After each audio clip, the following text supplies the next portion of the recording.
All right, in this lecture, we want to look at the French Revolution and its broader implications for the other nations of Europe and how it impacted countries such as Austria and Prussia, the viewpoints that countries such as Great Britain took toward the Revolution, and how it even reached across the Atlantic to impact upon the fledgling United States. Now, whether positive or negative, the French Revolution had a great deal of impact upon other nations.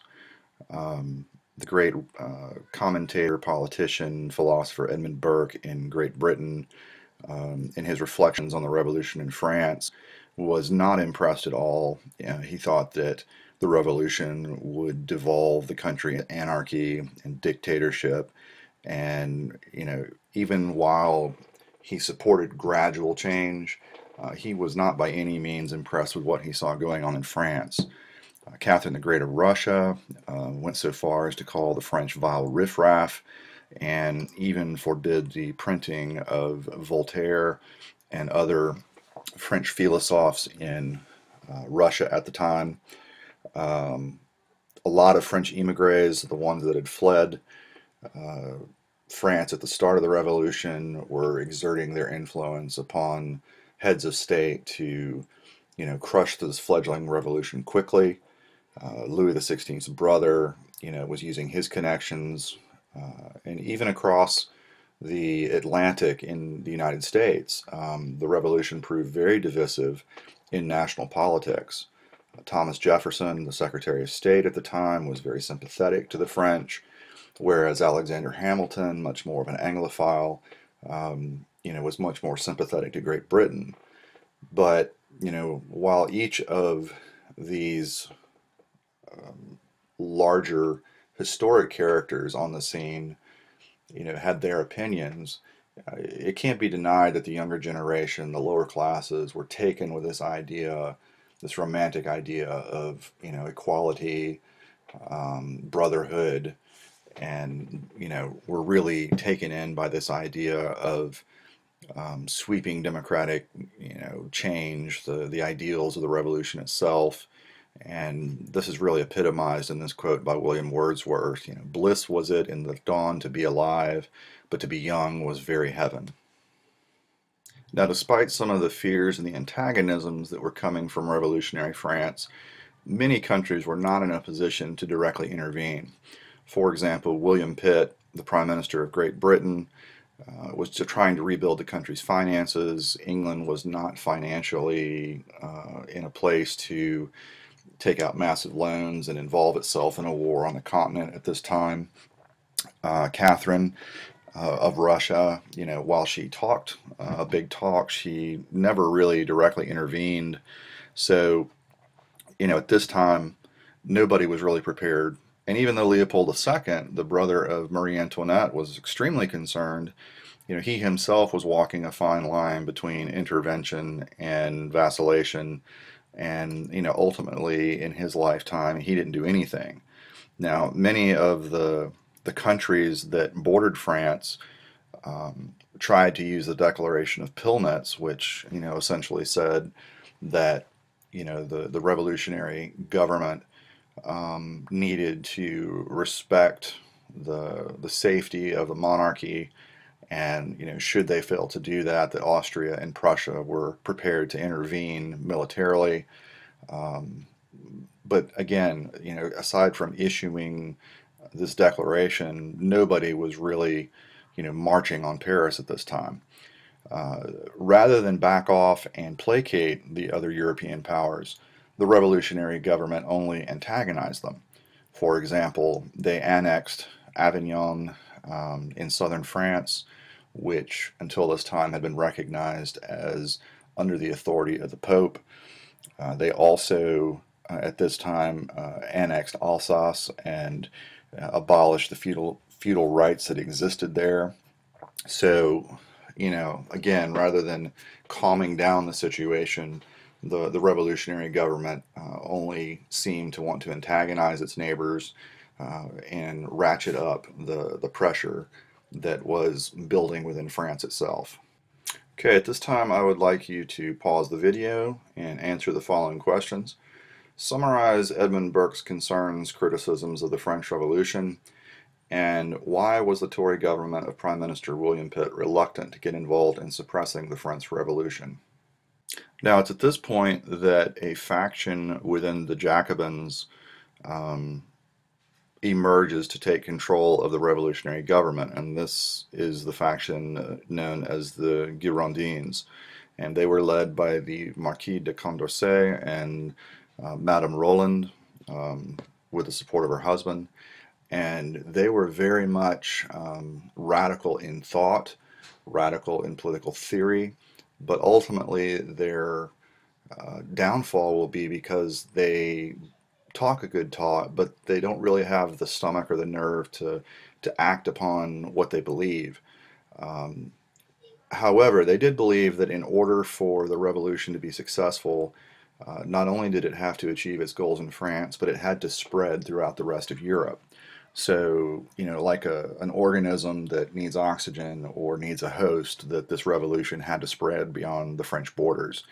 And they found a somewhat unlikely ally in the Marquis de Lafayette, the famous Frenchman who had supported us in our revolution.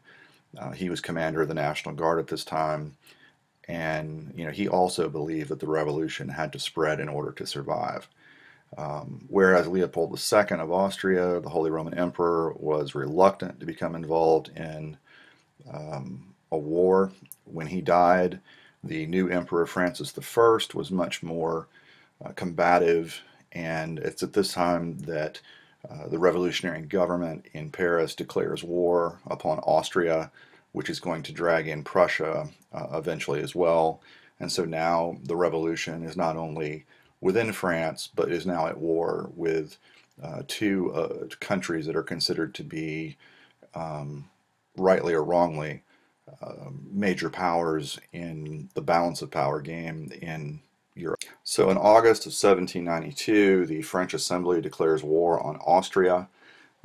France is whipped into a frenzy by the oratory of Robespierre, Danton, and Marat, who will eventually become the leaders of a Jacobin faction known as the Mountain. And in response to this declaration of war, Austria and Prussia issue the Brunswick Manifesto, essentially saying if the king, the queen, the family of Louis XVI is harmed in any way, that they will exact retribution upon France. They'll flatten Paris. It's at this time, too, that the revolution takes a turn, and the royal family is placed under tighter guard at the Tuileries Palace, and a commune replaces the government of Paris and is going to be making all the decisions for the revolutionary government. There are also cries across France and throughout Paris for a new constitutional convention, that the Declaration of the Rights of Man had not gone far enough, that there needed to be revisions, that there needed to be further action taken to strengthen the revolution itself. And there was a massive nationwide conscription campaign, where called the Levée en Masse, where everybody between the age of 18 and 60 was called up, and this massive mobilization of men that was going to be needed to repel the expected invasion from the Prussians and the Austrians along the frontiers. France was even making plans at this time to invade the Netherlands, and thereby create a buffer between itself and the other European countries.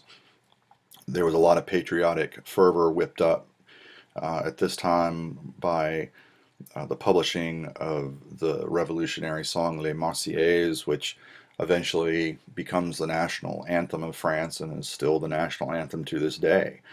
So, you've got war preparations that are taking place within France, national mobilization. Prussia and Austria and France are, making nasty threats to one another. The government in Paris is becoming more extreme. So, we look like we're headed for some type of confrontation. It's during this time that um, the revolutionaries within Paris move upon the Tuileries Palace directly, and there is a battle in and around the Tuileries Palace. The Swiss guards, the mercenary bodyguards of the king, very loyal, put up a um, magnificent show of resistance, I guess you could say, but were pretty much wiped out to a man. Some 600 Swiss guards were killed, and in the attack, some 1,200 Parisians, militia, soldiers who were attacking the Tuileries, also are killed. Louis XVI, very naively, believes that the best thing for the family to do is to escape to the protection of the revolutionary government. So he and the family use a secret tunnel to escape the palace complex and go to the Legislative Assembly and surrender themselves to the revolutionary government, who immediately place them under lock and key in prison. As tensions are ratcheting up with foreign powers, then there is also fear within France that they may be attacked from behind, so to speak. And so you have the infamous September massacres of 1792, where the National Guard and militia execute some 1,100, quote, counter revolutionaries.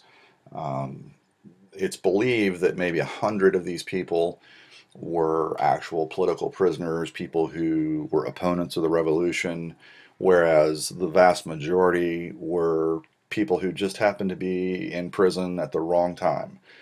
Pickpockets, robbers, people who had been picked up for petty offenses or were serving time for other crimes.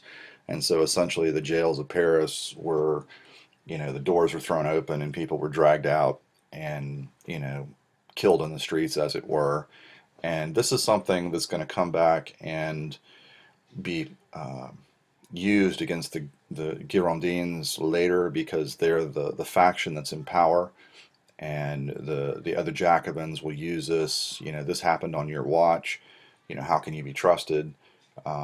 Even though the Girondins did denounce this action, but this is the kind of hysteria that's going on in France at this time. They are afraid of attacks from Prussia and Austria, and so this leads to hysteria within the country, whereby they're committing acts now to, quote, secure the country from within as well. But this is the type of thing that results when people aren't thinking things through very rationally, and hysteria is sweeping through the public. Okay, at this time, pause the video. I mean, this is the end of it, but answer the following question. Why did revolutionary France go to war with Austria in 1792? So, list some reasons, bullet point that, and make sure you're clear on the reasons that France, in the midst of a revolution, would go to war with other countries.